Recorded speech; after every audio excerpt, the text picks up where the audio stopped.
Good evening, friends, colleagues, and fellow thinkers. I am honored to be here tonight to discuss an issue that is reshaping not only America's position in the world, but also the very foundations of our economic and political future. The title says it all: USA in panic, China's power play changes everything. Now, that might sound dramatic, but let me assure you, it is not drama, it is reality. And the panic we are seeing in Washington, Wall Street, and boardrooms across the country is not unfounded. It is the predictable result of decades of decisions that prioritize short-term profits over long-term stability.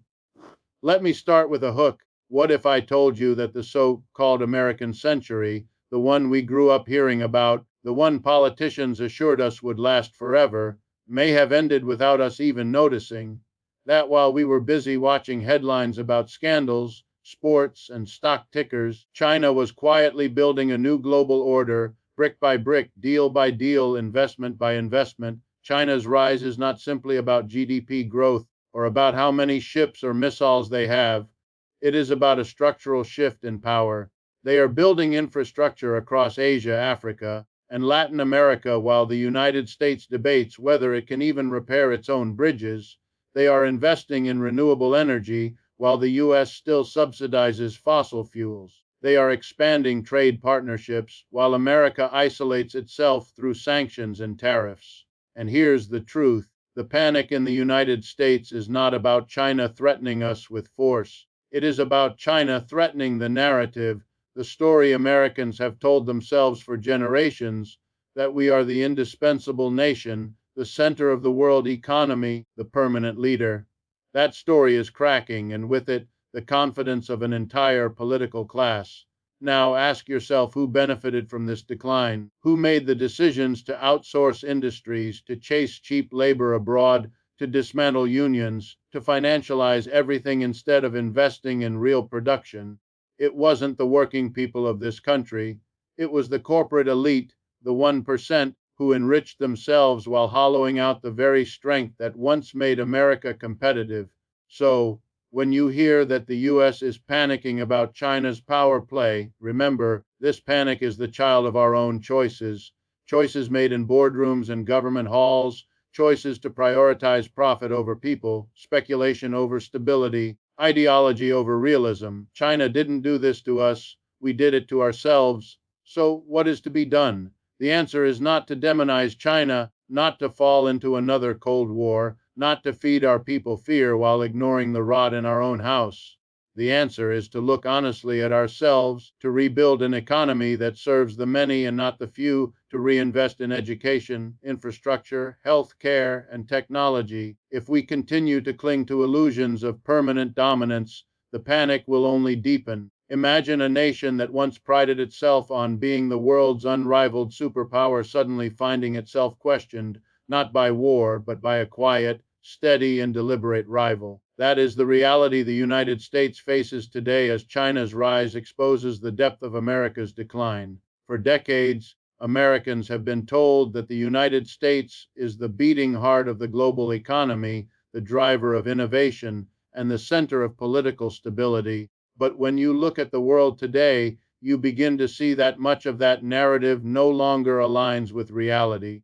The panic we see in Washington is not irrational. It is the recognition that China has moved forward while America has stood still, distracted by internal dysfunction and the pursuit of short-term gains. Let me put it this way: while America has debated whether it can fix its crumbling bridges and outdated rail systems, China has built the largest high-speed rail network in the world, connecting cities across the country at speeds Americans can only dream of. While the US argues endlessly over how to fund healthcare or education, China has poured resources into expanding universities, building hospitals, and fostering research hubs that are now attracting global talent. This contrast is not about small differences in policy, it is about two very different visions of national development. Here's a hook for you. What happens when the student surpasses the teacher, when the very country that was once seen as an imitator begins to set the standards? That is the moment we are in. For decades, U.S. leaders dismissed China as a low-wage factory, a nation that could only imitate Western technology, never innovate. But today, the evidence tells a different story. China is leading in renewable energy production. It has outpaced the United States in manufacturing of electric vehicles, and it has become the backbone supplier of critical technologies, from solar panels to rare earth minerals. The United States, meanwhile, continues to pour billions into fossil fuel subsidies while lagging behind on green infrastructure. The panic is not just about economics, it is about the symbolism of decline. America once exported dreams, the dream of prosperity, the dream of opportunity, the dream of democratic strength. But what happens when the world sees a nation unable to control its own political polarization, unable to pass legislation without gridlock, unable to provide even the basic services that advanced economies should guarantee? At the same time, they see China constructing cities, modernizing industries, and extending influence across Asia, Africa, and Latin America. The juxtaposition is stark. Now, here's the uncomfortable truth: much of this decline is self-inflicted. The United States chose to prioritize Wall Street over Main Street. It chose to ship jobs overseas to maximize profits for a small elite rather than reinvest in its communities. It chose to weaken unions and dismantle worker protections in the name of efficiency, while countries like China strengthened state-led planning to ensure long-term growth. In other words, while America chased quarterly profits, China built a generational strategy, and strategies built on decades will always outlast strategies built on quarters. Ask yourself who benefits from America's current economic structure. Who celebrates when U.S. companies shut down factories in Ohio only to open them in Shenzhen or Guangzhou? It isn't the American worker.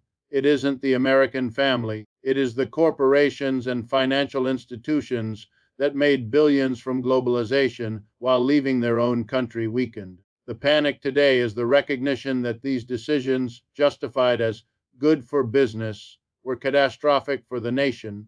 And so, when you hear that China is rising, remember, it is not simply because China is extraordinary, though in many ways it is. It is also because the United States has failed to invest in itself, failed to take care of its people, failed to uphold the very values it claims to represent. China has not only exposed America's economic vulnerabilities, but it has also revealed the fragility of America's self-image.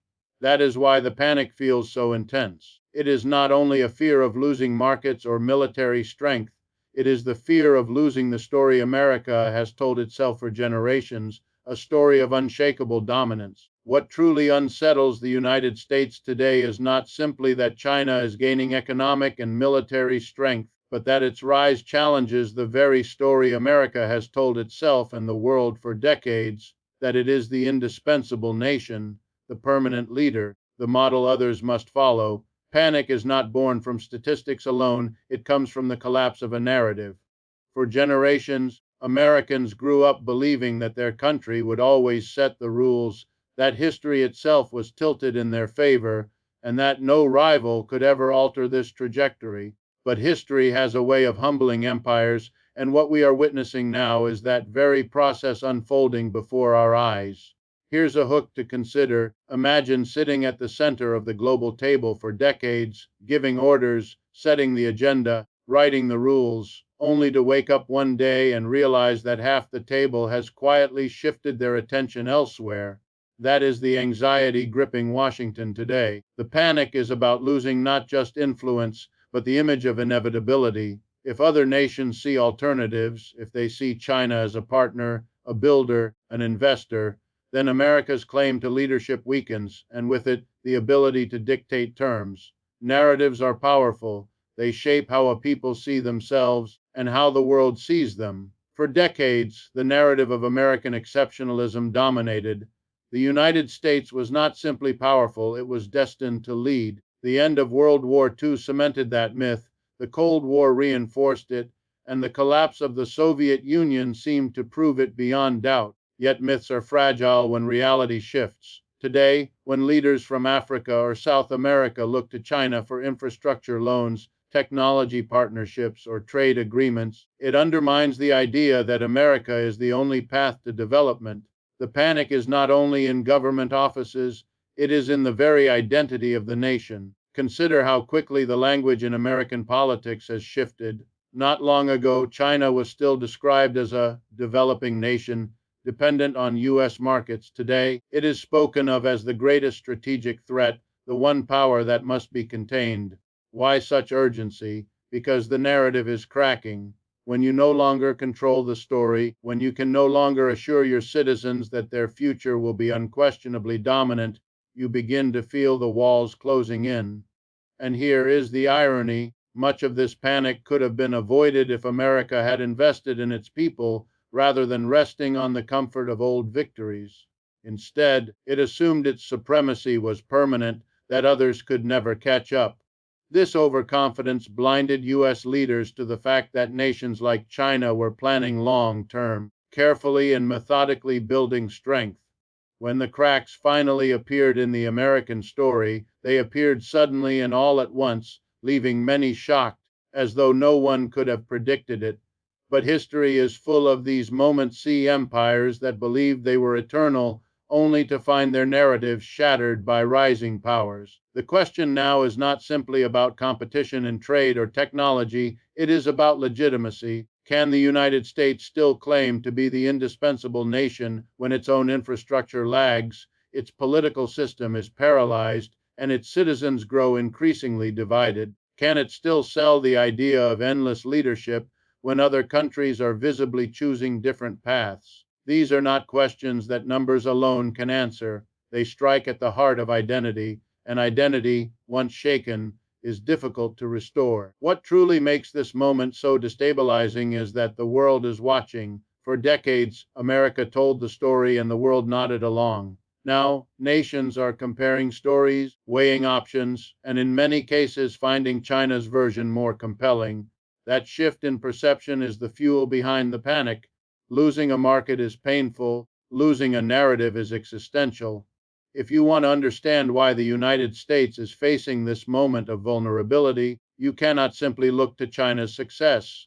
You must look inward, to the very decisions made by America's corporate elite over the last half century. Panic does not emerge in a vacuum. It grows out of a recognition that those in power traded the long-term health of the nation for their own short-term profits. And when we trace the roots of today's crisis, we find them not in Beijing, but in boardrooms on Wall Street, in the executive offices of multinational corporations, and in the corridors of power where policy was shaped by the interests of the few at the expense of the many. Here's a hook worth considering. What happens when the people entrusted to build a nation instead dismantle it piece by piece, all while congratulating themselves for their brilliance? That is the paradox of the American elite.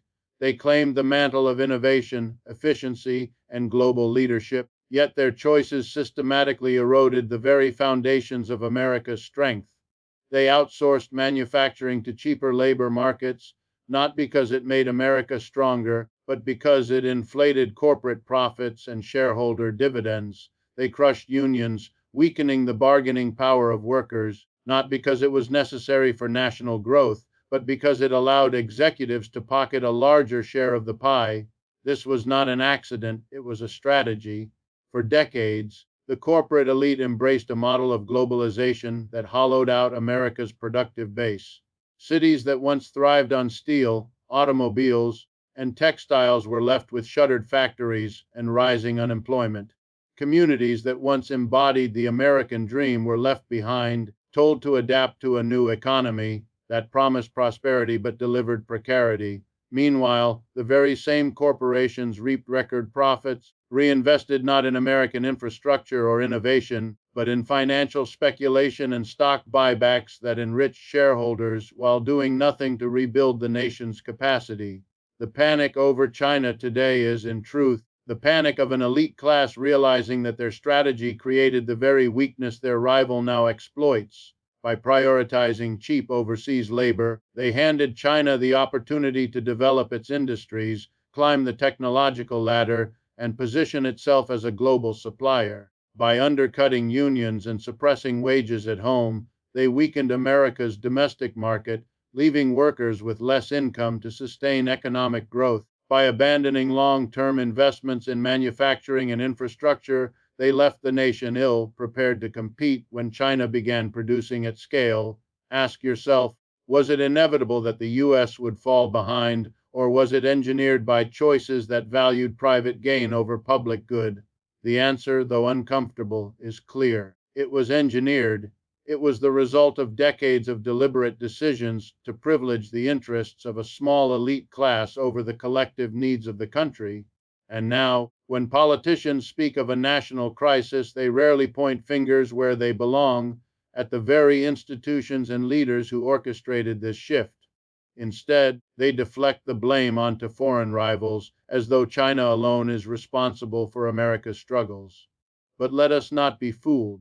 The panic we see in Washington is not only about China's ascent, it is about the recognition that America's decline was a choice. The corporations that celebrated free trade agreements did so because they could exploit cheaper labor abroad while abandoning their obligations to their own citizens. The banks that pushed deregulation did so because they could gamble with the economy while expecting taxpayers to bail them out when things went wrong. The political leaders who enabled these shifts did so because they relied on campaign contributions from the very elite who profited. The great irony of this moment is that the same elite who cheered globalization now lament the consequences as though they had no role in creating them. But history is not so easily rewritten. The American worker knows who abandoned them. The American community knows who left them behind, and the world knows that China did not weaken America. It was America's own elite who hollowed out the nation's strength, leaving the field open for others to rise. What we are witnessing today is not just a rivalry between two nations, but the unfolding of a deeper structural shift in global power. For decades, the United States assumed that it would remain the center of the world economy, the unquestioned leader in setting rules and shaping alliances. Yet history rarely stays still, and the rise of China is less about a single country's success and more about the rearrangement of the global order itself. The United States finds itself in panic because the tools it once used to maintain dominance, sanctions, military alliances, financial leverage, are losing their force, while China builds new tools that extend influence in ways Washington can no longer easily counter. Here's a hook worth thinking about. Imagine a chess game where one player continues to use the same moves that won past matches, while the other quietly changes the board itself. That is what China has done. The United States has relied on the old playbook, punishments, restrictions, threats, while China has redrawn the map of global economics by offering infrastructure, trade, and investment, and nations around the world are taking notice. Consider the Belt and Road Initiative, a project dismissed in its early years as overly ambitious, even impractical. Today it stretches across continents, financing ports, railways, and highways from Africa to Southeast Asia to Europe. For countries long neglected by Western investment, China presents itself not as a lecturer but as a builder. While the United States warns these countries of debt risks and political strings, many leaders see something tangible from China: roads where there were none, power grids where there were blackouts, and trade routes where there were barriers. It is difficult to compete with that kind of visibility. At the same time, China has emerged as a leader in renewable energy, investing heavily in solar, wind, and electric vehicles. While the US continues to argue over climate policy and pour subsidies into fossil fuels, China is shaping the industries of the future. This is not simply an environmental issue, it is a power issue. Whoever controls the technologies that drive the next century will also control the terms of global trade, influence, and development. The United States once occupied that position during the digital revolution. Now it risks ceding it to China in the green revolution. The response from Washington has often been defensive rather than innovative. Sanctions, tariffs, and restrictions on Chinese technology companies reflect fear more than strategy. They may slow China down in certain sectors, but they do not offer the rest of the world an alternative vision. For decades, America's influence rested not only on its strength, but also on its ability to inspire others to follow its path. But when the offer on the table is more punishment than partnership, the appeal diminishes quickly, and in the vacuum left behind, China's approach appears more pragmatic, more cooperative, and, in the eyes of many developing nations, more respectful. Another dimension of this structural shift is the changing nature of alliances. The United States built its dominance on military and political coalitions, NATO, trade agreements, and security pacts. China is building influence differently through investment banks like the Asian Infrastructure Investment Bank, through regional trade blocs like the Regional Comprehensive Economic Partnership, and through direct bilateral agreements. These are not alliances based on ideology, they are based on mutual economic benefit, and that makes them difficult to counter because they appeal directly to the material needs of partner countries. Ask yourself this: what happens when more and more nations decide that their future lies not in aligning with America's sanctions, but in embracing China's investments? The answer is already unfolding. Countries once firmly in the U.S. orbit are hedging their bets, engaging with both Washington and Beijing, sometimes leaning more toward Beijing when the benefits are clearer. The structural shift is not a distant possibility, it is happening in real time. The panic in America, then, is the recognition that the old world is slipping away. The tools that once secured dominance are blunt, while the new tools of influence belong increasingly to China. This is not about a single battle over tariffs or technology bans. It is about the architecture of power itself changing before our eyes. And when the architecture shifts, it does not easily shift back. The loudest voices in Washington would have you believe that China alone is responsible for America's current state of anxiety. They will tell you that Beijing stole jobs, manipulated markets, and undermined U.S. industries. But this is, at best, a half-truth, and at worst, a convenient distraction. The uncomfortable reality is that much of America's current panic is self-inflicted. The United States, over decades, chose a path that weakened itself from within, hollowing out its industrial base, underfunding its infrastructure, and neglecting its people. China did not make those decisions for America. American leaders, corporations, and policymakers did. Here's a hook that should make us pause. What if the greatest threat to American power was never outside its borders, but inside its own boardrooms and legislatures? For years, choices were made not to strengthen the country, but to maximize profits for the wealthy. The promise was that these profits would trickle down, that globalization would benefit everyone, that deregulation would unleash innovation. The reality is that these promises evaporated, leaving behind wage stagnation, collapsing manufacturing towns, and a growing divide between the wealthy few and the struggling many. Consider the infrastructure crisis. China, in less than 2 decades, has built thousands of miles of high-speed rail, modernized its airports, and invested in cutting-edge telecommunications. The United States, meanwhile, cannot pass a bill to fix its crumbling bridges without years of political infighting. Is that China's fault? No. That is the result of a political system beholden to corporate donors and paralyzed by partisan gridlock. It is the result of decades of underinvestment, justified by the myth that the private sector alone could solve public problems. The same pattern is evident in education and healthcare. While China has rapidly expanded universities, research centers, and training programs, the United States has allowed its education system to become increasingly unequal, burdening students with mountains of debt rather than empowering them to innovate. In healthcare, America spends more than any other nation yet delivers worse outcomes for large portions of its population. These are not external attacks, they are self-imposed wounds, the predictable outcome of policy decisions driven by profit rather than public good. And let us not forget the labor question. The hollowing out of the American middle class did not occur because China forced U.S. companies to outsource jobs. It occurred because American corporations saw greater profits in chasing cheap labor abroad, and because policymakers allowed it to happen without protecting workers at home. Factories closed not because China demanded it, but because executives demanded higher margins. Wages stagnated not because Beijing dictated it, but because unions were systematically undermined and collective bargaining was weakened. The panic about lost jobs, in other words, is not about China stealing them, it is about America giving them away. Here is the bitter irony: by outsourcing industries and dismantling protections for workers, American elites effectively handed China the opportunity to rise. They opened the doors to a competitor's growth while weakening their own country's foundation. Now, as China leverages the very industries the US abandoned, Washington cries foul. But the rest of the world can see through the performance. The crisis is not about foreign sabotage, it is about self-sabotage.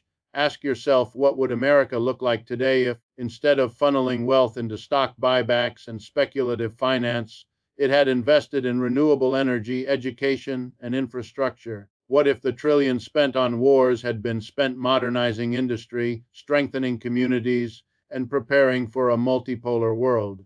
The answer is obvious. The United States would be competing from a position of strength rather than reacting from a position of fear. The panic we see now is therefore less about China's strength and more about America's own reflection in the mirror. It is the realization that decades of neglect, greed, and short-term thinking have caught up with the nation. China's rise only exposes what was already true, that America, for too long, weakened itself from within. The real question is whether the United States can admit this truth, or whether it will continue blaming others for wounds it inflicted upon itself. The United States now finds itself at a crossroads unlike any it has faced in decades. The panic over China's rise has revealed not only external challenges, but internal choices that demand urgent reckoning. This is a moment where the nation must decide whether to respond with fear or with vision, whether to cling to outdated strategies or to chart a new course that rebuilds strength from within. The danger is real, but so is the opportunity. What the country does now will determine whether the coming years are defined by decline or renewal. Here's a hook that captures the gravity of this moment. Imagine standing on a bridge that is splitting in two, one side leading toward reinvestment and reform, the other toward hostility and stagnation. Which way will America step? The answer is not obvious, because the instincts of its leaders often pull in the wrong direction.